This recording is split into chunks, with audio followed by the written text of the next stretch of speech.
माहौल तो यहाँ चल रहा है। 43 नंबर ऑड नंबर में तो हमारे राव राणे साहब है, जो शरद पवार साहब गुट के। यहाँ पे तो लगातार ऐसा दिख रहा है कि उनकी जीत लग रही है, कि आसानी से वो जीतेंगे। कम से कम नहीं बोले तो 2500-3000 वोट से जीतते हुए दिख रहे हैं। क्योंकि अभी 8 साल से तो कोई बीएमसी चुनाव था नहीं, क्योंकि गटरों का काम हो गया, फिर उसके बाद कचड़ों का साफ हो गया, साफ पानी नहीं। तो उससे पहले वो नगर सेवक थे, उन्होंने काफी काम किया है। तो जनता को पूरा पूरा उन पर भरोसा है, क्योंकि पूरी जो पठानवाड़ी की जनता है वो 43 नंबर की जनता है। अहमद जमाल सौदागर पहले भी हमारे नगर सेवक थे, जो 8-10 साल हो रह चुके, तभी भी नगर सेवक, आज भी वही नगर सेवक है। और उनके महातात में ही हम लोग सारे अजीत राव राणे साहब को जिताने का काम करेंगे। क्या कहेंगे यहाँ की जनता को? यहाँ की जनता से मैं ये अपील करूंगा कि 43 नंबर वोट से जो हमारे राव राणे साहब खड़े हुए, और सारी जनता 15 तारीख को आने वाला चुनाव में अपने को भारी बहुमत से अजीत राव राणे साहब को वोट देकर उन्हें भारी बहुमत से विजेता बनाना है। रमजान के अंदर कुछ एक्सीडेंट हुआ था हिंदू मुसलमान का, कि जो ये एक्सीडेंट हुआ था वो यहाँ के नहीं थे लोकल, बल्कि बाहर से आए थे, और बाहर से बुलाकर ये साजिश करके माहौल खराब करने का उनका प्लान था।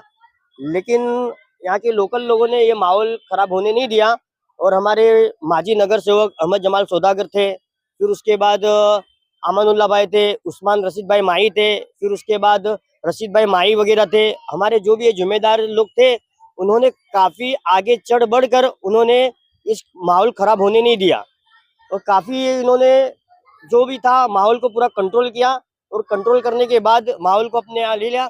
और उसके बाद जो बेगुनाह जो कसूर 18-20 जनों को एक साजिश कर कर फंसाया गया, वो काफी तकरीबन उनको परेशान करके, टॉर्चर करके, घरों के अंदर से निकाल कर उन्हें यहाँ के लोग कुछ खबरीगिरी कर कर, और घरों के अंदर इन लोगों ने एक एक जन को निकलवा कर उनको अरेस्ट कर कर पुलिस के हवाले किया था, हालांकि वो बेकसूर थे। फिर हमारे माजी नगर सेवक अहमद जमाल सौदागर हो गए, उस्मान भाई रशीद माही हो गए, फिर उसके बाद रशीद भाई माही हो गए, फिर उसके बाद बहुत सारे लोगों ने, पठानवाड़ी के खास करके लोकल लोगों ने और यहाँ की अवाम ने, रिजवान भाई चारोलिया हो गया, अमानुल्लाह भाई हो गया, इन लोगों ने मेहनत कर कर हमारे एक एक जवानों को अपने जेब से पैसे से, अपने खुद माली पैसे से, उन्होंने अपने सारे साथियों को जो बेगुनाह थे बाहर निकाला, और उनकी जमानत हो गई थी। क्योंकि मैं डे टू डे ऑफिस के अंदर अहमद जमाल सौदागर साहब की ऑफिस पर जाकर मैं डे टू डे जाता था वहाँ, और मेरी निगरानी के वहाँ कोई किधर से भी चंदा को नहीं हुआ, और बाकायदा पूरा अपने जान माल लगाकर उन लोगों को बाहर निकाला गया।